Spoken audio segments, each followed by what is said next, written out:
الحمد لله الفتاح العليم الذي أرشد من اصطفاه من عباده للتعلم والتعليم وجعل العلم سبب النجاة والفوز بالزلفى عند الملك العظيم. أشهد أن لا إله إلا الله وحده لا شريك له رب العرش العظيم، وأشهد أن سيدنا ونبينا محمدا عبده ورسوله ذو الخلق العظيم. اللهم صل وسلم وبارك على سيدنا ومولانا محمد وعلى آله وأصحابه حق قدره ومقداره العظيم. أما بعد فيا عباد الله، أوصيكم وإياي بتقوى الله وطاعته لعلكم تفلحون. Ma'asyiral muslimin, jamaah sidang Jumat yang insyaallah dimuliakan oleh Allah Subhanahu wa taala. Bapak-bapak dan saudara-saudara sekalian yang berbahagia. Di era milenium ketiga ini, banyak di antara kita muslim muslimat yang mengaku bertuhankan kepada Allah Subhanahu wa taala, mengaku berasulkan kepada Nabi besar Muhammad sallallahu alaihi wasallam. Banyak di antara kita yang melupakan, bahkan meninggalkan kewajiban-kewajiban yang Allah taala wajibkan kepada kita sekalian. Di antara kewajiban yang saat sekarang ini banyak dilupakan, bahkan ditinggalkan oleh mayoritas kita umat Islam, yaitu kewajiban di dalam menuntut ilmu agama Allah Subhanahu wa taala. Dengan berkembangnya zaman yang semakin modern, ditambah dengan keindahan dunia yang semakin mempesona, sehingga membuat kita lalai lupa kepada Allah Subhanahu wa taala, dan kita lupa pula bahwasanya cepat atau lambat, suka atau tidak, kita akan dipanggil oleh Allah Subhanahu wa taala. Fa idza jaa ajaluhum la yastakhiruna sa'atan wa la yastaqimun. Apabila ajal telah datang kepada mereka, maka tidaklah bisa ditunda atau dipercepat. Dan kita juga lupa bahwasanya dunia yang saat sekarang ini kita elu-elukan, kita damba-dambakan, cepat atau lambat pada akhirnya dunia ini akan dibinasakan oleh Allah Subhanahu wa taala. Hadhihi dunya tazulu wal baqa laisa yaqulu. Dunia ini akan lenyap, dunia ini akan binasa, dan tidak ada satupun di antara kita yang mengatakan bahwasanya dunia ini akan kekal selama-lamanya.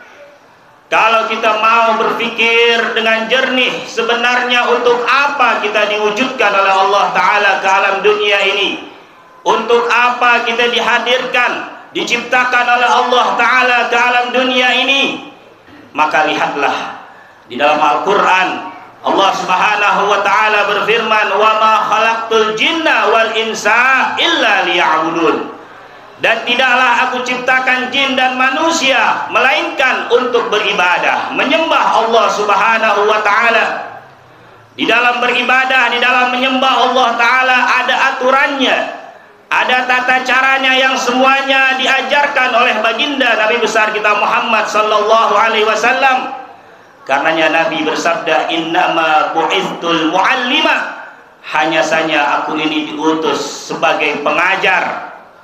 Maka oleh karena itu kewajiban kita dalam menuntut ilmu agama Allah Subhanahu wa taala mutlak wajib harus kita kerjakan. Sebagaimana Nabi sallallahu alaihi wasallam bersabda, "Talabul ilmi fardhatun ala kulli muslimin." Menuntut ilmu agama itu hukumnya wajib atas setiap muslim, baik muslim laki ataupun muslim perempuan. Lalu sampai kapan kita diwajibkan oleh Allah Ta'ala untuk menuntut ilmu agama? Nabi menambahkan, "Utlubul ilma minal mahdi ilal lahdi." Tuntutlah ilmu, carilah ilmu agama dari sejak engkau dilahirkan sampai engkau berpulang ke rahmatullah, sampai berpisah roh dari jasad ini. Bukan setelah kita selesai sekolah menengah atas kemudian kita berhenti menuntut ilmu agama. Bukan setelah kita bekerja lalu kita sibuk dengan kerjaan kita, lalu kita tidak lagi mengaji. Bukan setelah kita mempunyai istri lalu mempunyai anak, lalu kemudian kita berhenti di dalam menuntut ilmu agama Allah Subhanahu wa ta'ala, atau kita sudah merasa tua, merasa pintar, ilmu kita sudah setinggi langit, lalu kita tidak mau lagi mengkaji ilmu agama. Tidak, akan tetapi kewajiban kita dalam menuntut ilmu agama Allah Subhanahu wa ta'ala mutlak sampai kita berpulang ke rahmatullah, sampai kita meninggalkan alam yang dunia ini. Sebab seseorang yang beramal, beribadah tanpa didasari oleh ilmu sahnya ibadah tersebut, maka ibadahnya mardud, ditolak oleh Allah Subhanahu wa ta'ala. Sebagaimana Sayyidi Syekh Ibn Ruslan mengatakan dalam kitabnya Sofatul Zubat, beliau mengatakan, wa kullu man bi'ilmi ya'malu a'maluhu mardudatun la tuqbalu. Setiap orang yang beramal tanpa didasari oleh ilmu sahnya ibadah tersebut, maka ibadahnya mardud, ditolak oleh Allah Ta'ala, la tuqbalu, tidak akan diterima oleh Allah Subhanahu wa ta'ala. Sebagaimana kita yang sudah akil baligh, kita diwajibkan oleh Allah Ta'ala untuk melaksanakan ibadah sholat, maka kita harus mengerti ilmu tentang sholat. Kita harus tahu arkanus sholat, rukun-rukun sholat. Kita harus mengetahui syarat sah sholat, syarat wajib sholat. Sholat harus menggunakan wudhu, maka kita wajib mengetahui ilmu tentang wudhu. Apa saja itu rukun-rukun wudhu, apa saja syarat sah wudhu, apa saja yang membatalkan wudhu, kita juga harus mengetahuinya. Wudhu dengan menggunakan air, maka kita harus mengenal dan harus memahami dan mengetahui ilmu tentang air. Apa itu air suci mensucikan? Apa itu air suci tapi tidak mensucikan? Apa itu air mutanajis, air yang terkena najis? Itu semua wajib kita pelajari agar ibadah kita, terutama sholat yang kita kerjakan, sah di mata Allah Subhanahu wa ta'ala. Sebagai contoh hal tersebut, bahwasanya ilmu itu wajib kita pelajari. Belum lagi ilmu-ilmu yang lain yang berkaitan dengan kewajiban kita kepada Allah Subhanahu wa ta'ala, dan hukum-hukum agama yang lain juga wajib kita ketahui. Janganlah kita menjadi orang-orang yang bodoh, orang-orang yang nggak ngerti tentang ilmu agama, nggak mengerti syariat agama, sebab kebodohan adalah sumber daripada malapetaka. Sebagaimana Al-Imam Al-Habib Abdullah bin Alwi Al-Haddad, beliau mengatakan, al-jahlu aslu kulli syar wa mansya'u kulli dharar. Kebodohan adalah sumber dari malapetaka. Kebodohan adalah sumber daripada kejahatan dan keburukan. Huwa wa ahluhu dakhiluna fi umum. Kebodohan dan orang yang bodoh masuk ke dalam kategori daripada hadis Nabi sallallahu alaihi wasallam, di mana beliau bersabda, ad-dunya mal'unah mal'unun ma fiha. Dunia ini dan apa yang ada di alam dunia ini semuanya dilaknat oleh Allah Subhanahu wa ta'ala, illa kecuali zikrullah wa mawalahu wa aliman wa muta'alliman. Kecuali yang tidak dilaknat oleh Allah Ta'ala di alam dunia ini adalah mereka yang selalu zikir, mengingat kepada Allah, dan juga orang yang berilmu dan orang yang mau belajar ilmu agama. Maka oleh karena itu, luangkan waktu kita untuk menggugurkan kewajiban kita kepada Allah Ta'ala di dalam menuntut ilmu agama Allah Subhanahu wa ta'ala. Luangkan waktu kita. Kalau kita tidak bisa seminggu sekali hadir di majelis ilmu agama, maka hendaknya kita hadir 2 minggu sekali. Tidak bisa 2 minggu sekali kita hadir bersama para ulama, bersama para kiai, para ustadz, para habaib. Hendaknya kita hadir 3 minggu sekali. Nggak bisa juga sebulan sekali kita hadir duduk bersama mereka mengkaji ilmu agama Allah Subhanahu wa ta'ala. Janganlah sampai kita termasuk daripada yang disebutkan oleh Nabi 14 abad yang lalu, di mana Nabi sudah mengatakan bahwasanya sayati ala ummati zamanun yafirruna minal ulama wal fuqaha. Nanti akan datang suatu masa pada umatku di mana mereka lari dari ulama, lari dari ahli fiqih. Artinya lari bukannya ada kiai kemudian mereka lari, ada ustadz kemudian mereka lari, tidak, akan tetapi mereka sudah tidak mau lagi duduk bersama para ulama. Mereka sudah tidak mau lagi tim nimbrung bersama para ulama, para kiai, para ustadz. di mana para ulama, para kiai, para ustadz tempatnya di masjid, di musola, di majalisul ilm. Mereka sudah tidak mau lagi duduk di tempat-tempat tuntunan, akan tetapi mayoritas di antara kita banyak lebih suka, lebih gandrung kepada tempat-tempat tontonan. Maka bisa kita lihat majlis-majlis ilmu agama terutama di Jakarta sepi peminatnya, kurang peminatnya, karena kita kebanyakan lebih asyik dengan tontonan-tontonan yang disajikan oleh musuh-musuh Allah Subhanahu wa Ta'ala. Maka ketika kita jauh dari para ulama, jauh dari para guru-guru kita, fayabtaliyahumullahu bisalatin baliyat, maka Allah Ta'ala timpakan 3 bencana kepada kita. Apa saja itu? Yarfa'ullahul barakata min kasbihim. Yang pertama, Allah angkat keberkahan daripada usaha mereka.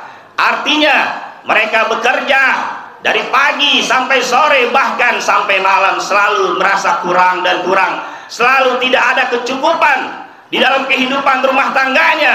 Maka hendaklah sadarlah, suka atau tidak suka, penyakitnya adalah karena kita tidak mau meluangkan kita duduk di dalam majlis ilmu agama. Kita nggak mau mengaji, nggak mau duduk bersama para kiai, para ustadz untuk mengkaji ilmu agama di majalisul ilm. Maka Allah Ta'ala cabut keberkahan rezeki kita, selalu kurang dan kurang. Gaji sudah 5 juta, gaji sudah 7 juta, akan tetapi kehidupannya selalu kurang, selalu sempit. Akan tetapi banyak di antara jamaah yang mereka konsisten istiqomah dalam hadir duduk di majlis ilmu agama, meskipun gajinya tak seberapa, tapi Allah Ta'ala berikan keberkahan pada dirinya. Itulah bukti nyata di era zaman sekarang ini, di mana banyaknya di antara kita yang tidak mau duduk di dalam majlis ilmu agama, sehingga Allah Ta'ala cabut keberkahan dalam kehidupannya. Yang kedua, yusallitullahu sultanan zalimah, Allah Ta'ala kuasakan kepada kita pemimpin-pemimpin yang zalim, pemimpin-pemimpin yang tidak adil.